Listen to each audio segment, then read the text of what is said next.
संस्कृत गद्य साहित्य के अध्ययन के संबंध में ब्लॉक 2 के इकाई 8 से संबंधित अध्ययन का आप यदि स्मरण करेंगे तो आपको मैं पुनः उस प्रसंग में याद दिलाना चाहूँगा कि उस समय आपने चंद्रापीठ को शुकनास के द्वारा दिए जा रहे राजतंत्र राजशास्त्र विषयक उपदेश की स्मृति स्वाभाविक रूप से आएगी। शुकनासोपदेश कादंबरी का ही एक भाग है, किंतु इसका अपना स्वतंत्र महत्व है। यह एक उपदेशात्मक अंश है जिसमें बाण भट्ट ने जीवन दर्शन के प्रत्येक दृष्टिकोण को वर्णित किया है। इसमें आपको लक्ष्मी, यौवन, राज्यमद, इन सब के विषय में जो उपदेशात्मक चिंतन है बाण का, वो प्रकट होता हुआ दिखेगा।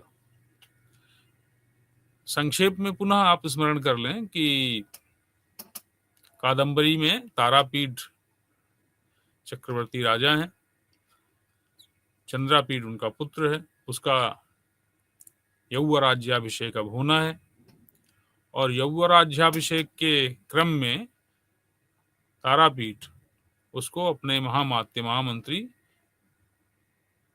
शुकनास के पास उपदेश के लिए भेजते हैं और उस उपदेश के क्रम में शुकनास तारापीठ को बताते हैं। तारापीठ राजा का अनुभवी और अत्यंत नीति निपुण मंत्री है और वो राज्याभिषेक से पूर्व वात्सल्य भाव से तारापीठ को उपदेश देकर रूप, यौवन, प्रभुता तथा ऐश्वर्य जैसे दुर्गुणों से सावधान रहने की शिक्षा यहाँ प्रदान करता है। शुकनासोपदेश में इसी का वर्णन। यह वर्णन हर्ष के जो बाण भट्ट के आश्रयदाता राजा थे, उनके समय में जितना प्रासंगिक था उतना ही प्रासंगिक आज भी है और बल्कि और भी अधिक प्रासंगिक है। बाण भट्ट द्वारा रचित कादंबरी का ही यह भाग है और युवावस्था के आने पर शुकनास राजकुमार को उपदेश देते हुए कहते हैं कि इन जो राजकुमार के राज्याभिषेक से पूर्व मंत्री शुकनास के द्वारा उपदेश दिए गए जो वक्तव्य है उसके विषय हैं अनर्थ परंपरा, युवावस्था का प्रभाव, गुरु का महत्व, लक्ष्मी की प्रकृति, राजाओं के प्रति लक्ष्मी का आचरण, उसका प्रभाव, कूटनीति, राजा की प्रकृति इत्यादि। शुकनास राजकुमार को उपदेश देते हुए कहते हैं कि इन दुर्गुणों में से एक भी आपका अनर्थ कर सकता है, फिर सबका अगर एक साथ होना, एक ही साथ सन्निधान हो जाए तो यह परम नाश का कारण अवश्य में हो सकता है। युवावस्था के आने पर शास्त्र ज्ञान से पूर्ण व्यक्ति की भी बुद्धि मलिन हो जाती है और इस अवस्था में आकृष्ट करने वाली जो शक्तियां होती हैं वो अत्यधिक प्रबल हो उठती हैं, जो अंततः अर्थात युवावस्था या लक्ष्मी के न रहने पर अत्यधिक दुख देंगी या उसके विनाश का कारण बन जाएंगी। विषयों में अतीव आसक्ति मानव को कुमार्ग पर ले जाकर के उसका विनाश कर देती है। इस शुकनासोपदेश में आप पुनः स्मरण करेंगे कि लक्ष्मी का स्वभाव के विषय में वर्णन मिलेगा, राजाओं के प्रति लक्ष्मी का कैसा आचरण होना चाहिए, दुष्ट कैसे राजा को भ्रमित करते हैं, राजा की प्रकृति क्या हो जाती है, इन सब के विषय में संक्षेप में और अत्यंत सारगर्भित रीति से शुकनास ने सूत्रात्मक शैली में संपूर्ण अपना जो ज्ञान है बाण भट्ट का वो शुकनास के माध्यम से वहां अभिव्यक्त होता है। और इकाई 8 में आपने जो पढ़ा था उसको संक्षेप में पुनः आप अगर स्मरण करना चाहें तो पुनः संक्षेप में स्मरण कर सकते हैं। यहाँ पर वो यह बताते हैं कि कैसे राजा व्याकुल हो जाते हैं, विकल हो जाते हैं, यदि वो अपने को संयमित नहीं रखते हैं, अपने को स्थिर नहीं रख सकते हैं तो उनकी विह्वलता का कारण बन जाता है यही राजपद। एक बात स्पष्ट रूप से ध्यान देने की है, जो सामान्य भाषा में कहा जाता है कि प्रत्येक शक्ति के साथ एक बड़ी जिम्मेदारी या बड़ा दायित्व आता है, और वह शक्ति सुपात्र में ही रह सकती है। यदि उस शक्ति को धारण करने की क्षमता नहीं है, पात्रता नहीं है, उतना कैपेसिटेंस नहीं है, तो वह निश्चय ही विक्षोभ का कारण बन जाती है। आप स्मरण करेंगे, आपने पढ़ा कि केचित श्रम वश शिथिल शकुनि गलपुट चपला भी खद्योतोन्मेष मुहूर्त मनोहरा भी मनस्वी जनगर्हिता भी संपद्भि प्रलोभ्यमाना धन धव लाभावलेप विस्मृत जन्मानः अनेक दोषोपचितेन दोषास्त्रिजेव रागावेशेन बाध्यमानाः विविध विषय ग्रास लालसैः पंचभिरप्यनेक सहस्र संख्यैः इवेन्द्रियैः आयास्यमानाः प्रकृति चंचलतायाः लब्ध प्रसरेण एकेनापि शतसहस्रतामिवोपगतेन मनसा आकुलीक्रियमाणाः विह्वलताम् उपयान्ति। तो ये जो विह्वलताम उपयान्ति, केचित का अर्थ है केचित राजाना, कुछ राजा लोग विह्वलताम उपयान्ति, विह्वलता को प्राप्त हो जाते हैं। तो यह विह्वलता को क्यों प्राप्त हो जाते हैं, तो उसके विषय में उन्होंने बताया है कि संपत्ति प्रलोभ्यमाना, क्योंकि वो उन संपत्तियों के द्वारा ललचाए जाते हुए, और वो कैसी संपत्तियां हैं जिनके द्वारा वो जो अत्यधिक लोभ में पड़ जाते हैं, तो कहते हैं कि वैसे ही वो चपल होती हैं जैसे कोई पक्षी जब अत्यंत श्रम के कारण या अत्यंत प्यास के कारण उसका जो गलपुट होता है, गला होता है, वो अत्यंत चपल हो जाता है। आप कभी ध्यान से देखेंगे कि कुछ पक्षी अगर वो बहुत थक गया है तो आप उसके गले को देखिए, उसमें हृदय स्पंदन स्पष्ट रूप से दिखाई देता है अगर वो थक गया है। वो क्यों ऐसा स्पंदन दिखाई देता है, क्योंकि उसका जो उसका गल स्थल होता है वो शिथिल हो जाता है, थक जाता है, तो उसको अंदर मांसपेशियां इतनी उस समय थकी हुई होती हैं कि उसका जो स्पंदन हो स्पष्ट रूप से बाहर बहुत तीव्र गति से दिखाई देता है। थके हुए होने के कारण उसका हृदय गति भी बहुत तेज हो जाती है, तो वो स्पष्ट रूप से दिखाई देती है। जो भी किसी शकुनी मयूर या किसी पक्षी को, थके हुए पक्षी को आप देखें, प्यासे पक्षी को आप देखें, तो ऐसा स्पष्ट रूप से होता है। तो वो अत्यंत तीव्र जो स्पंदन होता है उसकी संपत्ति की चपलता से तुलना की गई है यहाँ पर, कि वो संपत्ति कैसी होती है, वैसी ही चपल होती है जैसे श्रम वश शिथिल हुए किसी पक्षी के गलपुट का चांचल्य होता है। इसके अलावा लक्ष्मी मनोहर भी होती है, तो उसकी मनोहरता तो जो दिखती है वो मनोहरता कितनी होती है, मुहूर्त मात्र की होती है। जैसे खद्योतोन्मेष मुहूर्त मनोहरा भी, जैसे जुगनू एक मुहूर्त मात्र के लिए चमकता है और मनोहरता का प्रसार कर देता है, वैसे ही संपत्ति की भी जो मनोहरता होती है, उसका जो आकर्षण होता है वो मुहूर्त मात्र के लिए होता है। वो भी चंचलता उतना ही चंचल होता है जितनी लक्ष्मी, क्योंकि लक्ष्मी चंचल होती है, तो जब तक वो रहती है तब तक ही उसका प्रकाश रहता है। और लक्ष्मी का, ये जिस लक्ष्मी की बात कर रहे हैं, जिस संपत्ति की बात कर रहे हैं यहाँ पर शुकनास, उसका क्या कह रहे हैं वो, कि वो मनस्विजन गर्भिता भी, जो मनस्वी लोग होते हैं उनके द्वारा वो गर्हित अर्थात निंदित होती है। मनस्वी जन मान धन होते हैं, वो किसी प्रलोभन में नहीं पड़ते, और संपत्ति के प्रलोभन में अपने आचरण से विमुख हुए, अपने स्वाभिमान से विमुख होकर के किसी भी रीति से संपत्ति को प्राप्त नहीं करते। यानी गर्हित रीति से जो संपत्ति प्राप्त होती है वो किसी भी तरह से मनुष्यों को स्वीकार्य नहीं होती। लेकिन ऐसी भी जो मनुष्यों, राजा को मनस्वी होना चाहिए, लेकिन ऐसी मनस्वी जनों के द्वारा निंदित संपत्तियों के द्वारा भी जिनका मन ललचा लिया जाता है, प्रलोभ्यमाना, ऐसे राजा विह्वलता को प्राप्त हो जाते हैं। धन धव लाभावलेप विस्मृत जन्माना,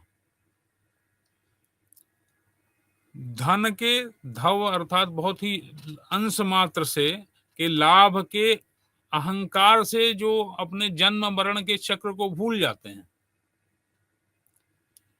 वो स्वयं को अवतार समझने लगते हैं। अनेक दोषोपचितेन दोषासृजेव रागावेशेन बाध्यमाना, जैसे अनेक प्रकार के दोषों से दोषयुक्त जो रक्त होता है वह अनेक पीड़ा का कारण हो जाता है, अनेक प्रकार के रोगों का कारण हो जाता है। वैसे ही अनुराग, लालसा या कामना के आवेश से वो बाध्य हो जाते हैं, वशीभूत हो जाते हैं।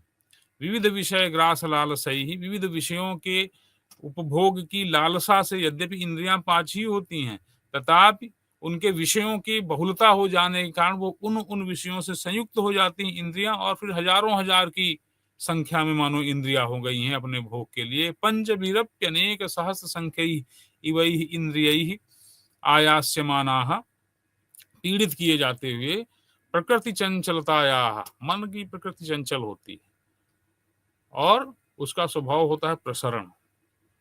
तो यद्यपि मन एक ही होता है, लेकिन अपनी चंचलता और प्रसार के गुण के कारण यद्यपि वो एक होता है, लेकिन सैकड़ों सहस्त्र की संख्या को मानो उसने प्राप्त कर लिया हो। ऐसे मन के द्वारा आकुली क्रियमाणा, आकुल किए जाते हुए, व्याकुल किए जाते हुए जो राजा लोग होते हैं वो विह्वलता को प्राप्त हो जाते हैं। तो ये जो चीजें हैं, इंद्रिय निग्रह, मन पर संयम करना, ये सारी जो किसी भी अच्छे राजा के लिए बहुत आवश्यक होती है। और जो इनको, इस तथ्य से अपने आप को विमुख कर लेता है, वो राजा स्वयं में स्वस्थ रूप से राज्य संचालन नहीं कर पाता। वो इनके द्वारा ग्रहीत कर लिया जाता है, जिसको वो आगे कहते हैं ग्रहैरिव गृह्यन्ते भूतैरिव अभिभूयन्ते। मानो ग्रहों के द्वारा ग्रहण कर लिया गया है, ग्रह दशा शनि आदि ग्रहों के द्वारा ग्रहण कर लिए जाते हैं राजा लोग, वो अपने में नहीं रहते हैं। भूतैरिव अभिभूयन्ते, भूतों के द्वारा विभूत कर लिए जाते हैं, मानो कोई मंत्र से उनको आवेशित कर दिया जाता है, मानो किसी प्रबल पशु या किसी जीव के द्वारा वो जो है जकड़ लिए जाते हैं। वायुना इव विडम्ब्यन्ते, मानो प्रबल वायु के द्वारा वो प्रकंपित कर दिए जाते हैं, हिलते डुलते रहते हैं इधर उधर। पिशाचैः गृह्यन्ते, पिशाचों के द्वारा उनको ग्रस लिया जाता है। मदन सरैर मर्माहता इव, कामदेव के बाणों से, उनके मर्म कहते हैं जो अत्यंत ऐसे स्थल जहां पर प्रहार करने से प्राणघात हो सकता है, मूर्छा हो सकती है, निश्चेतना हो सकती है।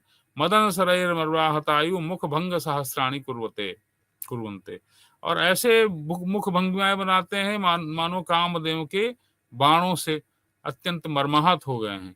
धनोस्मणा पश्चिमाना इव विचेष्टन्ते, पैसे की गर्मी से, धन की गर्मी से मानो पकाए जाते हुए वो अपनी चेष्टाएं करते हैं।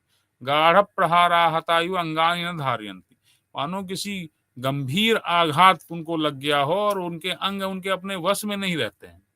कुलीरायु तिर्यक परिभ्रमंती, केकड़े की तरह टेढ़े टेढ़े ही चलते हैं, सीधे नहीं चलते हैं। और अधर्म भग्न गतयः पंगवः इव परेण संचार्यन्ते, अधर्म के कारण जिनकी गति भंग हो गई है, अतः अधर्म के कारण जिन राजाओं की गति भंग हो जाती है तो वो पंग हो जाते हैं, लंगड़े हो जाते हैं। और पंगु के समान अगर अधर्म पर या शास्त्र चक्षुष्क नहीं है राजा अगर शास्त्री के चक्षुष्क होना राजा का विशेषण माना जाता है, नीति नियम से चलना। और जब वो अधर्म से उनकी गति भंग हो जाती है तो उसी प्रकार वो दूसरों के द्वारा चलाए जाने लगते हैं, जैसे किसी पंगु व्यक्ति को दूसरे लोग चलाते हैं। मृषावाद विष विपाक संजात मुखरोगा इव अतिकृच्छ्रेण जल्पन्ति, जो झूठ बोलने का जो विष विपाक है उससे मानो उत्पन्न हुए मुखरोग वाले हो जाते हैं। इसी कारण मानो अत्यंत कठिनाई से कुछ बोलते हैं। सप्तच्छद तरव इव कुसुम रजो विकारई आसन्नवर्ती नाम सिरा शूलम उत्पादयन्ति, जैसे सप्तच्छद का वृक्ष होता है, उसके कुसुम पराग के कारण जो निकटवर्ती लोग होते हैं उनके सर में दर्द होने लगता है। वैसे ही उनके जो आसपास लोग होते हैं, अगर वो राजा आकुल व्याकुल रहता है तो वो सब भी उनके लिए सरदर्द का कारण बन जाता है। पूरे राज समुदाय के लिए जो पूरा एस्टेब्लिशमेंट होता है, रॉयल एस्टेब्लिशमेंट, जो पूरा शासन सचिव होते हैं, वो सब परेशान हो जाते हैं उनकी गलतियों से, उनकी व्याकुलताओं से। आसन्य मृत्यु इव बंधु जन्म अभी ना भी जानती, जैसे जिस व्यक्ति की मृत्यु निकट होती है वो अपने बंधुजनों को भी पहचान नहीं पाता है। वैसे ही राजा लोग भी अपने राजमद में अपने निकटवर्ती लोगों को पहचानते नहीं हैं। उत्कुपित लोचनायु तेजस्विनो न इच्छन्ते। जैसे आंख आ गई हो, जैसे आंख आने पर, उत्कुपित लोचन होने पर, आंख में विकार होने पर तेज रोशनी को व्यक्ति नहीं सहन कर पाता है, नहीं देख पाता है, वैसे ही जो राजा लोग होते हैं वो अपने आसपास तेजस्वी लोगों को नहीं देखना चाहते। कालदंष्टायु महामंत्रैरपि न प्रतिबुध्यन्ते। और काल से, महाकाल से मानो दंशित कर दिए गए हों, इसलिए वो महामंत्रों के द्वारा भी, जो सर्प के विष निवारक महामंत्र होते हैं, उनसे भी उनको होश नहीं आता है। यह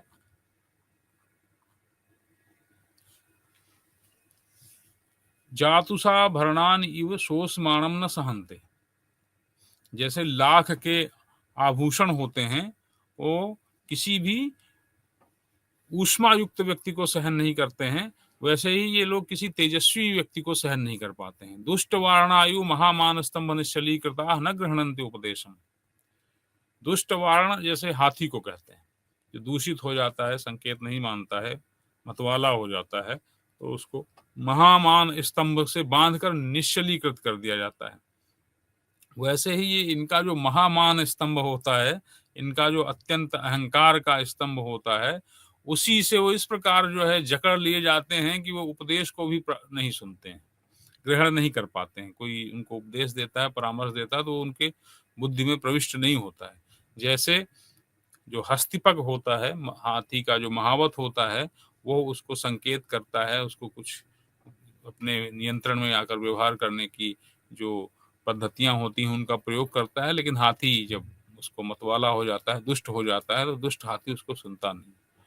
तृष्णा विषमूर्छिता कनकमयम इव सर्वम पश्यन्ति। और तृष्णा के विष से ऐसे मूर्छित होते हैं कि उनको पूरा जगत कनकमय ही दिखाई देता है। और कनकमय इव सर्वम पश्यन्ति, यहाँ दोष क्या है? यहाँ दोष ये है कि जो एक मिदास टच की कहानी आप लोग जानते हैं, उधर भी तो सब कुछ सोना हो जाए तो उससे बहुत समस्या होती है। ईशव इव पान वर्धित तैक्ष्ण्याः पर प्रेरिताः विनाशयन्ति। बाणों की तरह, जैसे बाणों को शान पर चढ़ाने से वो तीक्ष्ण हो जाते हैं और दूसरों के द्वारा प्रेरित किए, दूसरों के द्वारा छोड़े जाने पर वो विनाश कर देते हैं, वैसे ही उनका जो मदिरापान आदि के द्वारा उनका तैक्ष्ण जब बढ़ जाता है तो दूसरे के उकसावे पर किसी का विनाश कर देते हैं। दूर स्थितान अपि फलानि वो दंड निक्षेपैः महाकुलानि सातयन्ति। दूर स्थित होने पर होने वाले फलों को भी जैसे डंडे मारकर नीचे गिरा दिया जाता है, वैसे ही ऐसे महाकुल, ऐसे लोग जो उनके आसपास नहीं होते हैं, दूर होते हैं, उनको वो प्रताड़ित करते हैं। अकाल कुसुम प्रभवा इव मनोहराकृतयोपि लोक विनाश हेतवः। जैसे अकाल के समय कुसुमोद्गम होना, यद्यपि देखने में तो सुंदर लगते हैं कुसुम, लेकिन वो अपशकुन माने जाते हैं और वो किसी आपत्ति के सूचक होते हैं। वैसे ही राजा लोग भी मनोहर आकृति होने पर भी ये अकाल कुसुम के समान लोक विनाश के हेतु बन जाते हैं। श्मशानाग्नयः इव अतिरौद्र भूतया। जैसे श्मशान की अग्नियां होती हैं, जिनकी जो भस्म होती है वो भयोत्पादक होती है, वैसे इनकी जो विभूतियां होती हैं, इनकी जो संपत्तियां होती हैं, श्मशान अग्नि के समान अत्यंत भयोत्पादक होती हैं। तैमिरिका इव अदूरदर्शिना। ये दूर जैसे रतौंधी रोग हो जाता है, वैसे ही इनको दूर तक नहीं, या कोई नेत्र रोग हो जाने पर दूर तक व्यक्ति नहीं देख पाता है, वैसे ही ये भी बहुत दूर तक नहीं देख पाते हैं यदि इनके ये अपने आप में नहीं रहते हैं, यदि इनके चित्त विकल हो जाते हैं। उपसृष्टायु क्षुद्राधिष्ठित भवना। इनके भवन क्षुद्र जनों से अधिष्ठित रहते हैं। श्रूयमाणा भी प्रेतपटहा इव उद्योजयन्ति। अगर इनको सुनिए तो ये वैसे ही उद्योग उत्पन्न करते हैं इनके बारे में सुनने पर, जैसे श्मशान को ले जाए जाते हुए किसी शव के आगे प्रेत पटे, प्रेत वाद्य बजाए जाते हैं और उनका जो वाद्य की ध्वनि होती है वो सुनने पर उद्वेग उत्पन्न होता है। वैसे ही इनको भी सुनने पर किसी को भी उद्वेग उत्पन्न होता है। चिंत्यमाना अपि, इनके बारे में सुना जाए तो उद्वेग उत्पन्न करते हैं, इनके बारे में चिंतन भी किया जाए तो ये महापातक अध्यवसाय, जैसे महापातक के अध्यवसाय के उपक्रम के बारे में सोचने पर, किसी महापाप करने की बारे में चिंतन मात्र करने से ही उपद्रव उत्पन्न होता है, वैसे इनके बारे में सोचने से ही उपद्रव उत्पन्न होने लगता है। अनुदिवसम आपूर्यमाणा पापेन इव आघमात मूर्तयो भवन्ति, और प्रतिदिन पाप के द्वारा भरे जाते हुए अत्यंत स्थूल हो जाते हैं। तदवस्थाश्च व्यसन सत सर्वताम उपगताः वल्मीक तृणाग्रावस्थिताः जलबिंदव इव पतितम अप्यात्मानं न अवगच्छन्ति। गिरे हुए भी व्यसन सत सर्व्यताम उपगता, सहस्त्रों जो सैकड़ों व्यसन है उनके निशाने बनते हुए, और वल्मीक तृण, वल्मीक कहते हैं बांबी के ऊपर उगी हुई घास के ऊपर स्थित जल बिंदु के समान, यद्यपि ये गिरे हुए होते हैं लेकिन फिर भी अपने गिरे हुए रूप को देख नहीं पाते हैं। तो ये राजा की कैसी स्थिति हो जाती है यदि वह ठीक से अपने आप को नीति से, धर्म से, राजनय के अनुसार नहीं चलाता है तो उसकी स्थिति अत्यंत चिंत हो जाती है। अब इसके अतिरिक्त आगे जो राजाओं की स्थिति होती है वह यहाँ पर एक विचार करने की बात है कि यह क्यों बताया जा रहा है। एक राजा को, राजा के पुत्र को एक मंत्री, राजा का मंत्री राजाओं के बारे विषय में इतनी नकारात्मक बातें, उनके दोषों को क्यों बता रहा है। यह एक विचारणीय बात है जिसको आपको अवश्य ध्यान में रखना चाहिए। इसको ध्यान में रखने से होगा क्या कि आपको 2-3 चीजें बहुत स्पष्ट हो जाएंगी।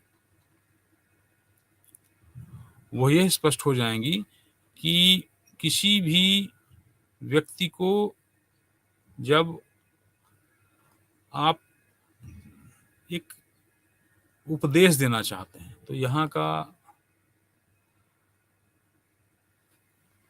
जो स्वरूप है उसमें क्या कहते हैं, उसको एक निश्चित अलम भाव तक पहुंचाना होता है जिससे कि वो अपना कार्य निष्पादन कर सके। उसमें 3 स्थितियां होती हैं।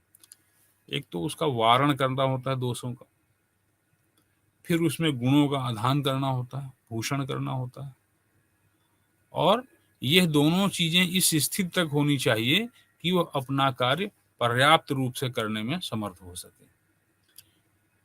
तो दोष का जो कथन है काव्य की परिभाषाओं में भी यही कहा गया है, तद दोषौ शब्दार्थौ सगुणावन अलंकृति पुनः क्वापि।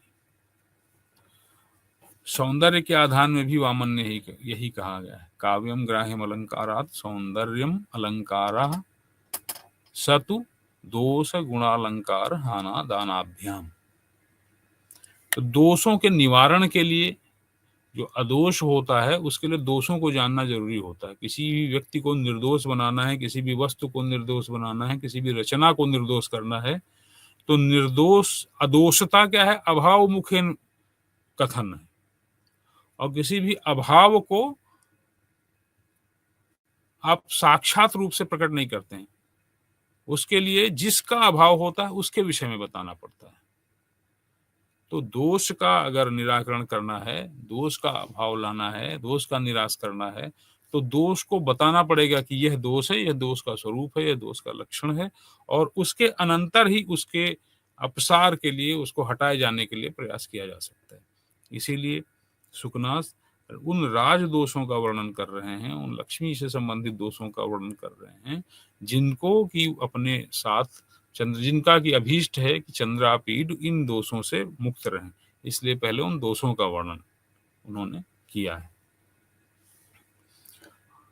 इकाई 9 में, जो इकाई 9 इस दूसरे ब्लॉक की है, उसका जो है उसमें इसी क्रम को आगे बढ़ाते हैं। कैसे कि अभी तक वो राजाओं के विषय में ही बता रहे थे कि राजाओं का मन, उनकी इंद्रियां कैसे धन के लोभ में, कैसे मान मद में, कैसे अपने आप को नियंत्रित न रख पाने के कारण स्वयं में वो अपने कार्य निष्पादन में समर्थ नहीं रह पाते हैं। अब वहां पर राजा, किसी भी राज दरबार में या कहीं भी एक जो अन्य बड़ा महत्वपूर्ण तत्व होता है वो ये होता है वहां के राज दरबारी, और वो अपने स्वार्थ में राजा को अपने स्वार्थ साधन के लिए ऐसे परामर्श देते रहते हैं जिससे उनका स्वार्थ साधन हो, लेकिन वस्तुतः राजा का स्वयं का अहित होता है और उसकी प्रजाओं का भी हित नहीं होता है। तो उनसे सचेष्ट रहने के लिए भी शुकनास चंद्रापीठ को उपदेश करते हैं। चंद्रापीठ कहते हैं कि अपरे तु, कुछ दूसरे राजाओं के बारे में ये एक बात बता दी, फिर कुछ राजा क्या होते हैं वो बता रहे हैं। कुछ राजा जो है अपने चाटुकारों से घिर जाते हैं। जो दूसरे राजा लोग होते हैं कुछ अपने अहंकार में रह जाते हैं, कुछ चाटुकारों से घिर जाते हैं। अपरे तु स्वार्थ निष्पादन परैहि धन पिशित ग्रास गृध्रैहि आस्थान नलिनी बकैहि द्यूतम विनोद इति परदारागमनम वैदग्ध्यमिति मृगया श्रम इति पानम विलासः इति प्रमत्तता शौर्यम इति स्वदार परित्यागः अव्यसनितेति गुरुवचनावधीर्णम अपर प्रणेयत्वमिति अजित भृत्यता सुखोपसेव्यत्वमिति नृत्य गीत वाद्य वेश्याभिषक्तिः रसिकतेति महापराधान आकर्णनम महानुभावतेति परिभव सहत्वं क्षमेति स्वच्छंदतां प्रभुत्वमिति देवावमाननं महासत्वतेति बंदिजनख्यातिः यशः इति तरलतामुत्साह इति अविशेषज्ञता अपक्षपातित्वमिति दोषान् अपि गुणपक्षमध्यारोपयद्भिः स्वयं अपि विहसद्भिः प्रतारण कुशलैः धूर्तैः अमानुषोचिताभिः स्तुतिभिः प्रतार्यमाणाः वित्तमदमत्तचित्ता निश्चेतनतया तथैव इत्यन्यारोपिता लीकाभिमाना मर्त्यधर्माणोऽपि दिव्यांशावतीर्णमिव सदैव तमिव अतिमानुषम् आत्मानम् उत्प्रेक्षमाणाः प्रारब्ध दिव्योचितचेष्टानुभावाः सर्वजनस्य उपहास्यताम् उपयान्ति आत्मविडम्बनां च अनुजीविना जनेन क्रियमाणम् अभिनन्दन्ति मनसा देवताध्यारोपण प्रतारणा संभूत संभावनोपहताश्च अंतः प्रविष्टा परभुजद्वयमिव आत्मबाहुयुगलं संभावयन्ति त्वगन्तरित तृतीय लोचनं स्वरलाट माशंकन्ते दर्शन प्रदानमपि अनुग्रहं गणयन्ति दृष्टिपातमपि उपकार पक्षे स्थापयन्ति संभाषणमपि संविभाग मध्ये कुर्वन्ति आज्ञाम् अपि वरप्रदानं मन्यन्ते स्पर्शमपि पावनम आकलयन्ति। तो जो अन्य राजा होते हैं कुछ, वो क्या करते हैं, अपरेतु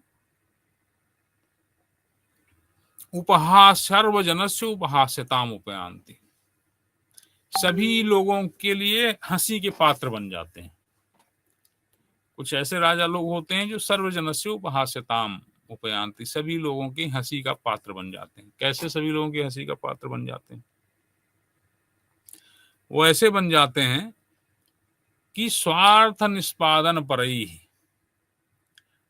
अपने स्वार्थ के साधन में, स्व अर्थात अपने, अर्थ अर्थात प्रयोजन, निष्पादन यानी उसको सिद्ध करने में लगे हुए, धन पिशित ग्रास गृध्रैहि,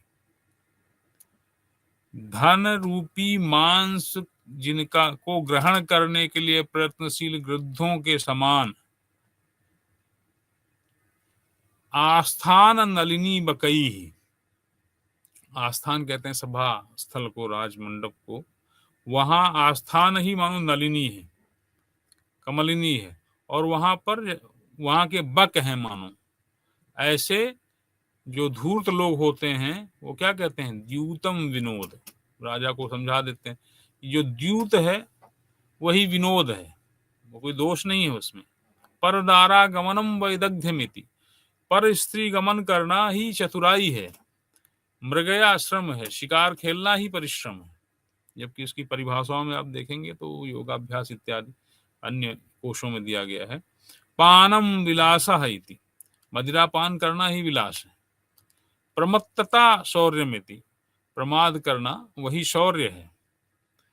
प्रगल्भता ही शौर्य है। स्वदार परित्याग अव्यसनिता, अपनी पत्नी का परित्याग कर देना ही विषयों के प्रति से अनासक्ति है। गुरु वचनावधीर्णम अप्रणेयत्वम, गुरु के वचनों की अवहेलना करना ही अपर प्रणेयत्वम, यानी स्वतंत्र रूप से चलना है, दूसरों के द्वारा बरगलाया नहीं गया ऐसा व्यक्ति, यानी दूसरों के द्वारा प्रेरित नहीं हो रहा है, अपने स्व निर्णय से काम कर रहा है, उसको अपर प्रणेयत्व कहते हैं। तो गुरु वचनों का तिरस्कार ही अपर प्रणेयत्व है। अजित भृत्यता सुखोपसेव्यत्व, यानी जो सेवक हैं वो उसके अनुकूल आचरण नहीं करते हैं, वो नियमों का उल्लंघन करते हैं तो भी वो कुछ नहीं करता है, उसी को कहते हैं कि उसका जो उपसेव्यत्व है वो सुखपूर्वक उसके साथ लोग रह सकते हैं, ऐसा बताते हैं। नृत्य गीत वाद्य वेश्याभिशक्ति रसिकता, रसिकता को, नृत्य गीत वाद्य और वेश्याभिशक्ति को, इन सब में आसक्ति को रसिकता बताते हैं। कौन बताते हैं? ये जो धूर्त लोग हैं। आस्थान नलिनी बकई, जो वहां नलिनी रूपी राज्यसभा के बगुले हैं। महापराधान आकरणनम पराधा नाकरणनम, बड़े बड़े अपराधों को नहीं सुनना, उनकी उपेक्षा करना, इसको महानुभावता बताते हैं। परिभव सहत्वम क्षमेत, अपनी पराभव को, अपमान को जो है वो क्षमा बता देते हैं। स्वच्छंदताम प्रभुत्वम, स्वच्छंदता को ही प्रभुत्व बता देते हैं। देवावमानम महासत्वता, देवताओं की अवमानना करना ही उनकी तेजस्विता है, उनकी महत्ता है। बंदी जनक ख्याति ही यशा, जो बंदियों उच्चारणों के द्वारा उनके बारे में ख्याति कही जा रही है, गान किया जा रहा है, वही उसका यश बता देते हैं। चंचलता को उत्साह बता देते हैं। अविशेषज्ञता अपक्षपातित्वम, और जो अविशेषज्ञता है, विशेष रूप से किसी भी विषय को न जानना, क्योंकि जब विशेष रूप से यदि किसी विषय को आप नहीं जानेंगे तो कौन उचित है, कौन अनुचित है, कौन ठीक है, कौन नहीं ठीक है, इसका निर्णय नहीं कर पाएंगे। तो आप दोनों ही पक्षों में उचित अनुचित गुण अवगुण का जब नहीं कर पाएंगे निर्णय, तो उसको, लेकिन वो क्या कहते हैं? कहते हैं तो अपक्षपातित्व है। इति, इस प्रकार से दोषान अपि गुण पक्ष मध्यारोपयद भी, दोषों को भी गुण गुण गुण गुण बताते हुए, गुण पक्ष में अध्यारोपित करते हुए, ऐसे जो धूर्त लोग होते हैं वो क्या करते हैं? स्वयं अपि विहसद भी, स्वयं भी हंसते हैं। और लेकिन ये क्या होते हैं? ये धूर्त प्रतारण कुशलई, धोखा देने में निपुण होते हैं, वंचना करने में निपुण होते हैं। और इनके द्वारा क्या होता है? अमानुषोचिता भी स्तुति भी, जो अमानुषोचित स्तुतियां हैं उनके द्वारा ठगे जाते हुए, प्रतार्यमाणा वित्त मदमत्त चित्ता, वित्त के द्वारा जिनका चित्त मदमत्त हो गया है, ऐसे, और इस मदमत्त होने से क्या हुआ है? निश्चेतनतया, स्वयं का विवेक नष्ट हो जाने से, तथैव इत्यन्यारोपित अलीकाभिमाना, अपने को वैसे ही, जैसे ये लोग बता रहे हैं वैसे ही अपने अन्य के द्वारा जो आरोपित किया गया है उसको सत्य मानते हुए, अलीकाभिमान, मिथ्याभिमान से, मत्य धर्माणो भी, मर्त्य यानी मनुष्यों जैसे होते हुए भी, मर्त्य होते हुए भी, दिव्यांशावतीर्णम, जैसे किसी देवता के अंश से अवतार लिया हो। सदैवतम इव अतिमानुषम आत्मानम उत्प्रेक्षमाणा, अपने को देवता के समान, देवांश से युक्त मानो अति मानुष हो गए हैं, अति मानवी अपने में गुणों को संभावित करते हुए, उत्प्रेक्षित करते हुए, प्रारब्ध दिव्योचित चेष्टानुभावा, क्या करते हैं? वैसे ही दिव्य जनों के, जो अलौकिक जन होते हैं, उनके द्वारा लिए जो उचित चेष्टाएं और अनुभव हैं, उनके कार्य हैं, उनको प्रारंभ कर देते हैं, वैसे ही करना प्रारंभ कर देते हैं। तो क्या होता है? सर्वजनस्य उपहास्यताम उपयांति, सभी जनों की उपहास का पात्र बन जाते हैं। और इसके साथ ही वो क्या करते हैं? स्वयं को देवोचित अलौकिक चेष्टाएं करने लगते हैं, तो उससे लोगों के लिए उपहसनीय हो जाते हैं। और फिर क्या होता है कि आत्म विडंबनाम च अनुजीविना जनेन क्रियमाणम, और जो लोग उनको, जो उनके अनुजीवी लोग होते हैं, अनुचर होते हैं, सेवक होते हैं, उनके द्वारा आत्म विडंबनाम च क्रियमाणम, जब वो उनको देवता मानकर, वैसे ही देवता मानते तो नहीं है, लेकिन देवता सदृश व्यवहार करने लगते हैं, तो उनका वो अभिनंदन करते हैं। वो भी उनको ठग रहे होते हैं, और नहीं ठग रहे होते, उनके पास कोई विकल्प नहीं होता है, क्योंकि राजा वैसा चाहता है। मनसा देवताध्यारोपण प्रतारणा संभूत संभावनोपहताश्च अंतः प्रविष्टा पर। और क्या करते हैं? मन के द्वारा जो देवता के अध्यारोपण की प्रताड़ना या वंचना से संभूत संभावनोपहताश्च अंतः प्रविष्ट अपर भुजद्वयम्, मानो उनकी जो दो भुजाएं हैं उसी में उनकी जो अन्य दो भुजाएं हैं आत्म बाहु युगलम संभवंति, वो उसी में सम्मिलित हो गई हैं, प्रविष्ट हो गई हैं, इसलिए अपने को विष्णु मानने लगते हैं। त्वगंतरित तृतीय लोचनम स्वललाटम आशंकन्ते, और मानो उनके ललाट की में जो तीसरा नेत्र है वो उसकी त्वचा से ढक गया है, ऐसा उनका ललाट है। अर्थात अपने को तीसरे नेत्र वाला शिव समझने लगते हैं, जिसका तीसरा नेत्र जो है वो ललाट की त्वचा से ढक लिया गया है। दर्शन प्रदानमपि अनुग्रहम गणयन्ति, दर्शन देने को भी अनुग्रह मानते हैं। दृष्टिपातमपि उपकार पक्षे स्थापयन्ति, किसी की ओर देख लिया उसको भी मानते हैं कि मैंने उपकार कर दिया। संभाषणम अपि संविभाग मध्य कुर्वन्ति, बोलने को भी पुरस्कार समझते हैं कि हमने किसी को बहुत बड़ा पुरस्कार दे दिया है। आज्ञाम अपि वर प्रदानम मन्यन्ते, आज्ञा को भी वो वर देने के समान समझते हैं। और स्पर्शमपि पावनम आकलन्ति, और अपने स्पर्श को भी पावन समझने लगते हैं। ये राजाओं की स्थिति हो जाती है उनके अहंकार की वजह से। वो तो फिर क्या करते हैं राजा? स्वार्थ साधन में तत्पर और धन रूपी कच्चे मांस के ग्रास के लोभी, राजभवन रूपी कमल वन में धूर्त बक के समान दोषों को गुण पक्ष पर आरोपित करने वाले, भीतर ही स्वयं भी हंसने वाले, धोखा देने में कुशल धूर्तों के द्वारा इस प्रकार समझाए जाते हैं कि जुआ विनोद है, पर स्त्री गमन चातुर्य है, शिकार खेलना व्यायाम है, मद्यपान करना विलास है, प्रमाद करना शौर्य है, पत्नी का त्याग करना व्यसनहीनता है, गुरुजनों के वचनों का तिरस्कार करना ही स्वतंत्रता है, सेवकों को न जीतना अर्थात उनको वश में न रखना, नियमों के अंतर्गत न रखना सुखपूर्वक सेवा है, नृत्य गीत वाद्य तथा वेश्याशक्ति ये सब रसिकता है, महान अपराध पर कान न देना महानुभावता है, तिरस्कार को सह लेना क्षमा है, स्वच्छंदता करना ही प्रभुत्व है, देवताओं का अपमान महाशक्तिशालिता है, बंदी जनों और चारणों के द्वारा जो गाई गई प्रशंसा है वही यश है, चंचलता है वही उत्साह है, विशेषज्ञ न होना ही पक्षपातहीनता है। इस प्रकार देवोचित स्तुतियों के द्वारा ठगे जाते हुए धन रूपी मद से उन्मत्त चित्त वाले निश्चेतनता के कारण ऐसा ही है, इस प्रकार स्वयं पर मिथ्या अभिमान का आरोपण कर लेने वाले, मरणशील होने पर भी स्वयं को दिव्य अंश का अवतार तथा मानुषत्व से ऊपर स्वयं को देवता मानते हुए अलौकिक चेष्टाओं तथा महात्म्य को प्रारंभ करने वाले राजा सब लोगों की हंसी का पात्र बनते हैं। सेवक जन द्वारा की गई स्वयं की विडंबना का अभिनंदन करते हैं। मन में देवता के अध्यारोपण की प्रताड़ना से उत्पन्न संभावना के कारण उपहत यह राजा लोग अपने बाहु युगल को मानो अंदर प्रविष्ट दो अन्य भुजाओं से युक्त चतुर्भुज रूप मानते हैं, अपने ललाट को अपनी त्वचा के भीतर संकुचित हुए तृतीय नेत्र से युक्त मानते हैं, दर्शन देने को अनुग्रह समझते हैं, किसी पर दृष्टि डालने को उपकार मानते हैं, वार्तालाप करने को पुरस्कार मानते हैं, आज्ञा देने को वरदान समझते हैं और किसी को स्पर्श करने को उसे पवित्र कर देना मानते हैं। ऐसी स्थिति इन राजाओं की हो जाती है।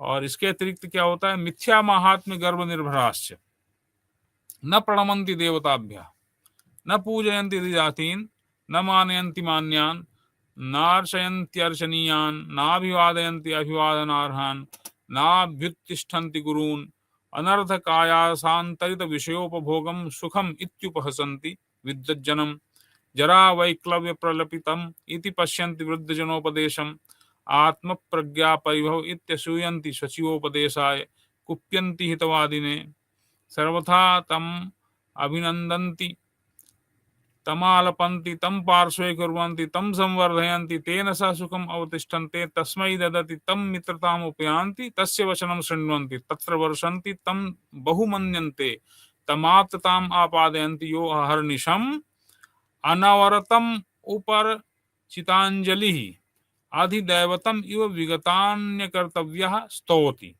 यो वा माहात्म्यम उद्भावयति किं वा तेषां साम्प्रतं येषाम् अतिनृशंसप्रायोपदेश निर्घृणं कौटिल्य शास्त्रं प्रमाणम् अभिचारक क्रियाः कूरैक प्रकृतयः पुरोधसो गुरवः पराभिसन्धान परा मंत्रिणः उद्यष्टारः नरपति सहस्र भुक्तो जितायाम लक्ष्म्याम आसक्ति मारणात्मकेषु शास्त्रेषु अभियोगः सहज प्रेमार्द्र हृदयानुरक्ताः भ्रातरः उच्छेद्याः तदेवं प्रयाति कुटिलक चेष्टा सहस्र दारुणे राज्यतंत्रे अस्मिन् महामोहांधकारिणि च यमुने कुमार तथा प्रयतेथा यथा नोपहस्यसे जनैः न निन्द्यसे साधुभिः न धिक्रियसे गुरुभिः नोपालम्भ्यसे सुहृद्भिः न सोच्यसे विद्वद्भिः यथा च न प्रकाश्यसे विटैः न प्रहस्यसे कुशलैः नास्वाद्यसे भुजंगैः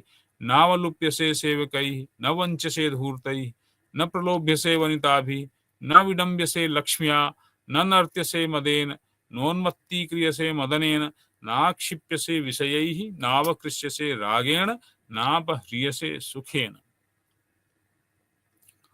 अब ये यहाँ पर पुनः बता रहे हैं कि मिथ्या महात्म्य गर्व निर्भराश्च, अपने मिथ्या महात्म्य के गर्व से भरे हुए ये राजा लोग देवताभ्यः न प्रणमन्ते, देवताओं को भी प्रणाम नहीं करते हैं। द्विजातीन न पूजयन्ति, जो द्विज हैं उनका भी पूजन नहीं करते हैं।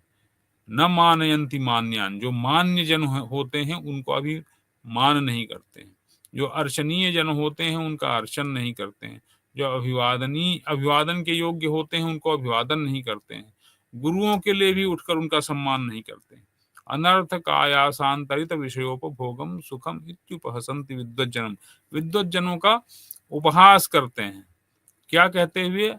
अनर्थक आयासांतरित विषयोपभोग। इन लोगों ने क्या किया है कि जो अनर्थक आयास के कारण के लिए जो है विषयोपभोग का त्याग कर दिया है, इस विषयोपभोग रूपी सुख का त्याग कर दिया है, इसलिए ये मूर्ख हैं। इस प्रकार उनकी हंसी उड़ाते हैं। जरा वैक्लव्य प्रलपितम इति पश्यन्ति वृद्धजनोपदेशम, जो वृद्धजन हैं, गुरुजन हैं, बढ़े हुए लोग हैं आयु में, ज्ञान में, उनको क्या कहते हैं? जरा वैक्लव्य प्रलपितम इति, इस प्रकार से उनके उपदेश को सठियाए का प्रलाप समझते हैं। जरा से विक्लव हुए व्यक्ति का प्रलाप, ऐसा इस प्रकार से उनकी दृष्टि होती है। आत्म प्रज्ञा परिभव इत्यसूयन्ति सचिवोपदेशाय, सचिव यदि कोई उपदेश देता है तो उसको अपनी प्रज्ञा का परिभव या अनादर समझते हैं, अपने बुद्धि का अनादर समझते हैं। हितवादी ने कुप्यंती, जो हित की बात करता है उस पर क्रोध करते हैं। सर्वथा तम अभिनंदंती तम आलपंती, हमेशा उनका अभिनंदन करते हैं, उनसे बात करते हैं। तम पार्श्वे कुर्वन्ति, उनको भी अपने साथ रखते हैं। तम संवर्धयन्ति, उनको ही आगे बढ़ाते हैं। तेन सा सुखम अवतिष्ठन्ते, उनके ही साथ सुख पूर्वक बैठते उठते हैं। तस्मै ददति, उनको ही जो पुरस्कार इत्यादि हैं जो देने योग्य हैं वो देते हैं।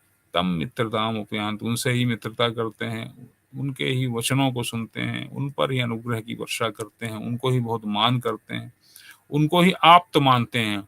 तम आप्तताम आपादयन्ति यो अहर्निशम अनवरतम उपरचितांजलि, जो दिन रात निरंतर हाथ जोड़े हुए अधिदैवतम इव, उनको अधिदैवत मानते हुए, उनको दिव्य मानते हुए, विगत अन्य कर्तव्य, आपने दूसरे सारे काम छोड़ करके उनकी स्तुति करते रहते हैं। चापलूसी इतनी ज्यादा प्रिय होती है। जो वह महात्म्यम उद्भावयति, और जो उनकी महिमा को, जो उनके महात्म्य का उद्भावन करते रहते हैं, उसका गान करते रहते हैं, उसका प्रकटन करते रहते हैं। किं वा तेषां सांप्रतम, उनके लिए अभी क्या करना है? ये शाम अति नृशंस प्रायोपदेश निर्गणम, अति नृशंस रूप जो उपदेश से भरा हुआ कौटिल्य अर्थशास्त्र है, वही प्रमाण है। अभिचारक क्रिया क्रूरैक प्रकृतया पुरोधसो गुरव, ऐसे जो पुरोहित जिनके क्रूर प्रकृति के हैं, जो अभिचार क्रियाओं में लगे रहते हैं। अभिचार क्रियाएं, वध इत्यादि की जो निषिद्ध क्रियाएं हैं समाज में, उनको अच्छा नहीं माना जाता। पराभिसंधान परा मंत्रणा उपदेष्टारा, दूसरों का निरोधन में लगे रहने वाले मंत्री ही उनके उपदेष्टा होते हैं। नरपति सहस्र भुक्तो जितायाम लक्ष्म्याम आसक्ति, जो सहस्त्र राजाओं के द्वारा उपभोग करके छोड़ दी गई है, ऐसी लक्ष्मी में उनकी आसक्ति होती है। मारणात्मकेषु शास्त्रेषु अभियोगा, और उनका अभियोग होता है, उनकी रुचि होती है मारणात्मक जो शास्त्र हैं उनमें। सहज प्रेमार्थ हृदयानुरक्ता भ्रातरः उच्छेद्या। और जो सहज प्रेम से युक्त हृदय वाले अनुरक्त भाई होते हैं, उनको भी अपने लिए संकट समझते हैं, अपने लिए वो ये समझते हैं कि भविष्य में हमारे लिए संकट उत्पन्न करते हैं, तो उनको अभी वो उच्छेदन करने योग्य हैं, ऐसा समझते हैं। तदेवं प्रायाति कुटिल कष्ट चेष्टा सहस्र दारुणे राज्यतंत्र। अब ये सब बताने के बाद वो कह रहे हैं कि ये जो इस प्रकार का अति कुटिल कष्ट चेष्टा सहस्र दारुणे राज्यतंत्र, अत्यंत कुटिल कष्ट चेष्टाओं हजारों हजार से जो दारुण राज्यतंत्र है, इसमें अस्मिन महामोहांधकारिणी च यौवने, और जो ये यौवन है जो महामोह का अंधकार उत्पन्न करने वाला है, हे कुमार तथा प्रयते था, उस प्रकार से प्रयत्न करना चाहिए, यथा नोपहास्य से जन, जिससे सामान्य जन हमारा उपहास तुम्हारा न करें, न निंद्य से साधुपी, जो साधु जन है वो तुम्हारी निंदा न करें, न धिक्रिय से गुरु भी, जो गुरुजन है वो तुम्हारा वो धिक्कार न करें, सुहृद भी नोपालंब्य से, जो सुहृद लोग हैं वो उलाहना न दें, न सोच से विद्वद्भी, जो विद्वान जन हैं, विद्वत जन हैं, बुद्धिजीवी हैं, वो चिंता न करें, शोक न करें, यथाचन प्रकाश से विटई, जो विट हैं, न प्रहस्य से कुशलई, वो विडंबन न करें, जो कुशल लोग हैं वो उपहास न करें, नास्वाद्य से भुजंगई, जो भुजंग लोग हैं, जो धूर्त लोग हैं, वो आपको खा न जाएं, नावलुप्य से सेवकई, न वंच से धूर्तई, न प्रलोभ्य से वनितापी, धूर्तों से आप ठग न लिए जाएं, सेवकों के द्वारा अवलुप्त न हो जाएं, बरगला न दिए जाएं, न प्रलोभ्य से वनिता भी, स्त्रियों के द्वारा प्रलोभित न कर लिए जाएं, लक्ष्मियान विडंब से, लक्ष्मी के द्वारा विडंबित न कर दिए जाएं, और मद के द्वारा नाच न नचा दिए जाएं, न नृत्य से मते नोन्मत्ती क्रियते प्रिय से मदने, मदन के द्वारा उन्मत्त न कर दिए जाएं, विषयों के द्वारा फेंक न दिए जाएं, राग के द्वारा खींच न लिए जाएं, और सुख के द्वारा अपहृत न कर लिए जाएं। ये सारी चीजें आपको ऐसे करनी चाहिए कि ये सब आपको न हो। इसलिए इस प्रकार हजारों अत्यंत कुटिल कष्टदायक चेष्टाओं से भयानक राजतंत्र जो है ये, इसमें और महान मोह को उत्पन्न करने वाले इस यौवन में, हे प्रिय कुमार चंद्रापीठ, तुम्हें इस प्रकार से प्रयास करना चाहिए जिस प्रकार से लोगों द्वारा तुम्हारा उपहास न किया जाए, सज्जनों द्वारा निंदा के पात्र न बनाया जाए, गुरुओं के द्वारा धिक्कार न किया जाए, मित्रों के द्वारा उलाहना न दिया जाए, विद्वानों के द्वारा शोक के विषय न बन जाओ तुम, और जिस प्रकार से वीटों द्वारा प्रकाशित न किए जाओ, लोक व्यवहार में निपुण व्यक्तियों द्वारा तुम्हारी हंसी न उड़ाई जाए, अथवा अकुशल व्यक्तियों द्वारा ठगे न जाओ, धूर्तों द्वारा ठगे न जाओ, सेवक समूह द्वारा विनाश को न प्राप्त हो जाओ, स्त्रियों के द्वारा लुभाए न जाओ, लक्ष्मी द्वारा विडंबित न किए जाओ, अर्थात तुम्हें छोड़कर लक्ष्मी चली न जाए, अहंकार द्वारा नचाए न जाओ, कामदेव द्वारा पागल न बना दिए जाओ, विषयों द्वारा खींचे न जाओ, राग द्वारा आकृष्ट न किए जाओ, सुख द्वारा अपहृत न कर लिए जाओ। ये इस प्रकार से आपको व्यवहार करना चाहिए। कामम भवान प्रकृति उदिर, ये सब आप उपदेश देने के बाद फिर उसको उपसंहृत करते हैं सुकनास, उसके विषय में बताते हैं कि कामम भवान प्रकृति धीरः पित्रा च महता प्रयत्नेन समारोपित संस्कारः तरल हृदयम अप्रतिबुद्धम च मदयन्ति धनानि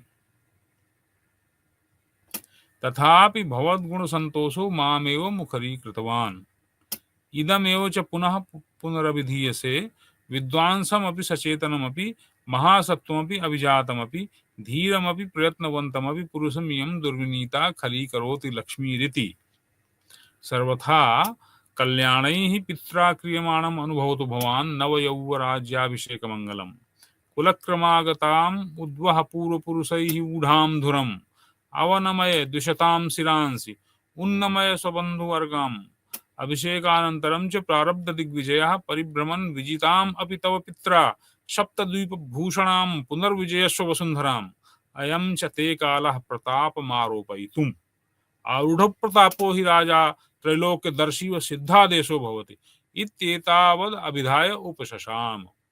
उपशांत वचसि शुकनाशे चंद्रापीजस्ताभिरुपदेशवाग्भिः प्रक्षालितैव उन्मीलितैव स्वक्षीकृतैव निर्मृष्टैव अभिषिक्तैव अभिलिप्तैव अलंकृत इव पवित्रीकृत इव उद्भासित इव प्रीत हृदयो मुहूर्तम स्थित्वा स्वभवनम जगाम।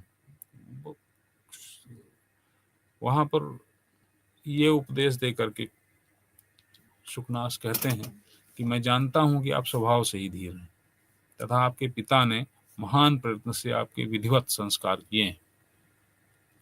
चंचल मन वाले तथा अजागरूक बुद्धि वाले व्यक्ति को धन मतवाला बना देते हैं, तथापि आपके गुणों के कारण उत्पन्न हुए संतोष ने मुझे इस प्रकार उपदेश देने के लिए मुखरित किया है।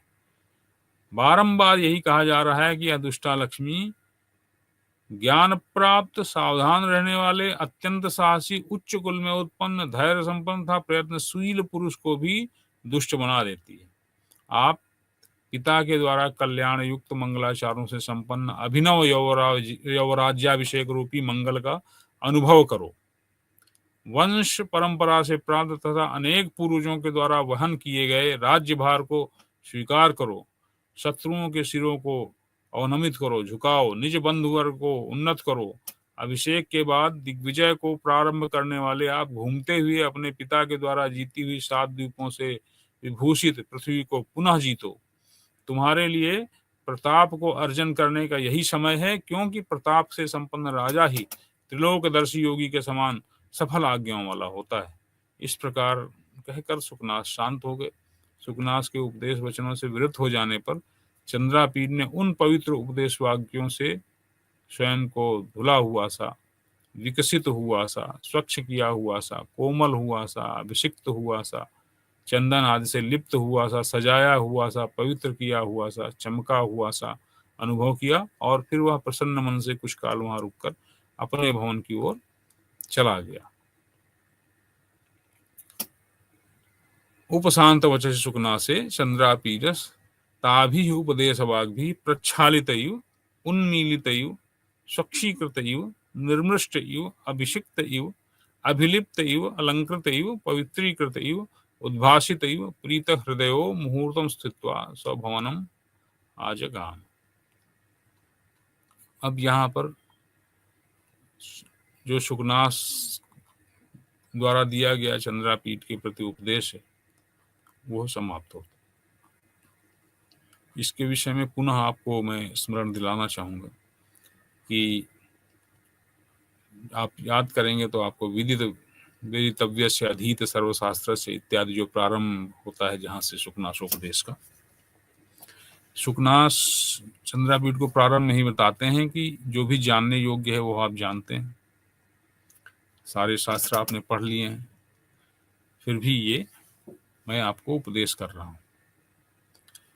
और उस उपदेश के क्रम में वो राजाओं के प्रति कैसी कैसी लोक की स्थिति बनती है, जो पीपुल्स नरेटिव है, पीपुल्स पॉइंट ऑफ व्यू है, जनता का जो पक्ष है, जनता कैसे देखती है चीज़ों को, विद्वान लोग कैसे उसको देखते हैं, उसको वो बहुत सरलता से बहुत ही संक्षिप्त शब्दावली में प्रकट करते हैं।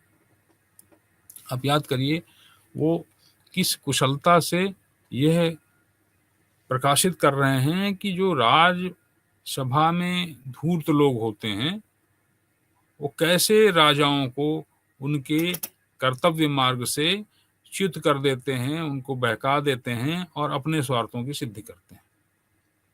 वो वहां पर कहते हैं कि अपरेतु स्वार्थ निष्पादन परैहि,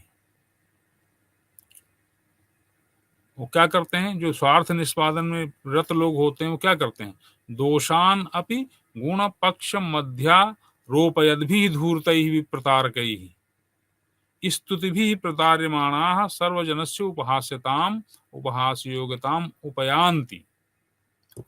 वो जो धूर्त लोग होते हैं वो दोषों को भी गुणों के रूप में प्रकट करते हुए, गुण सिद्ध करते हुए, और ऐसे जो धूर्त हैं वो क्या करते हैं, स्तुति भी प्रतार्यमाणा, अपनी स्तुतियों के द्वारा राजाओं को वंचित करते हुए, बहलाते हुए सभी लोगों की उपहासता को प्राप्त करा देते हैं। और ये धूर्त होते कैसे हैं,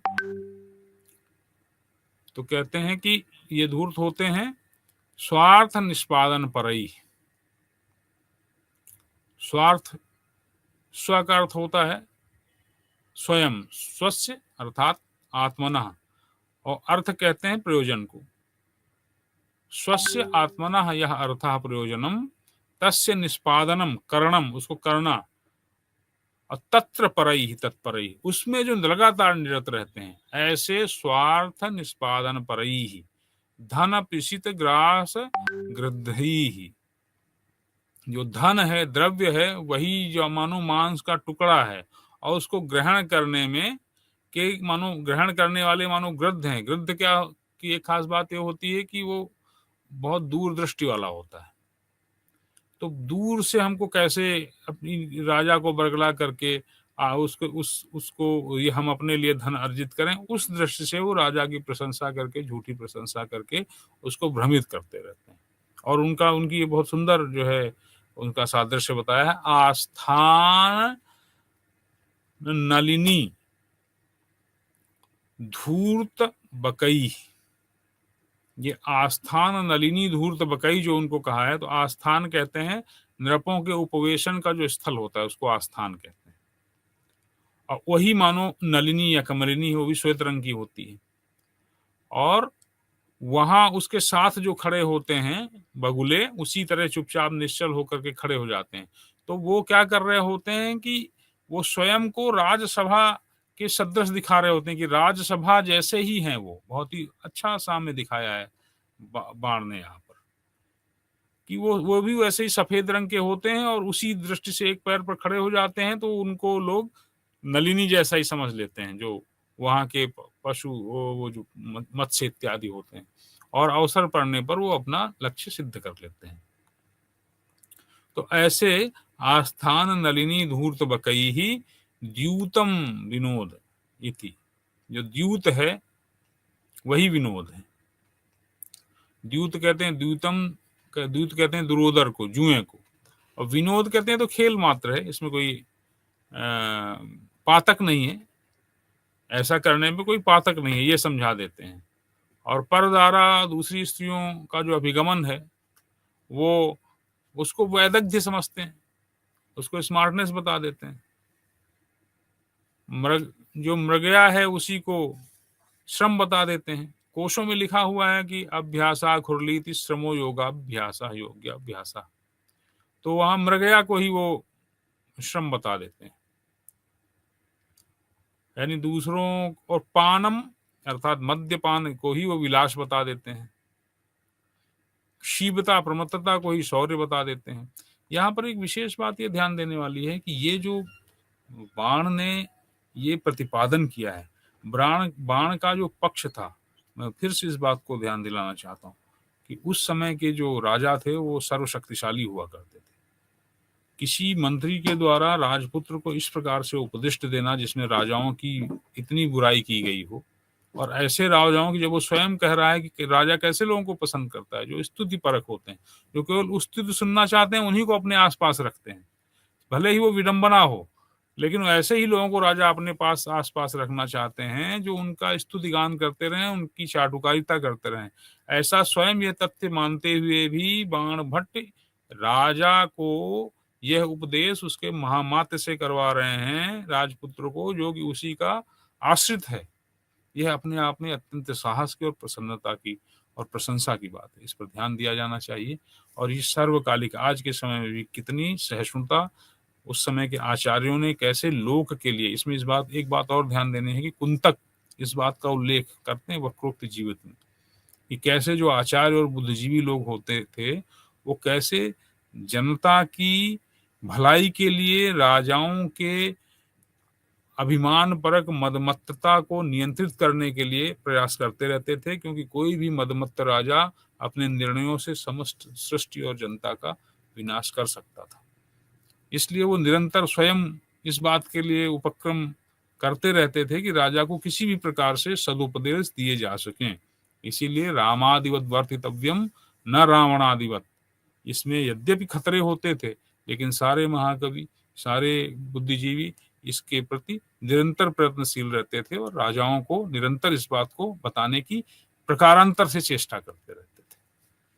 तो आप लोग इसको अत्यंत धैर्यपूर्वक और इसको अत्यंत महत्व देते हुए इसका अध्ययन करें। ये बहुत ही महत्वपूर्ण अंश है संस्कृत साहित्य का।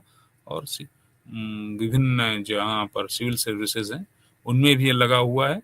इसको अपने जीवन में भी उतारना चाहिए और इसका स्वाध्याय स्वयं की व्यक्तित्व लाभ के लिए भी करना चाहिए। नमस्कार।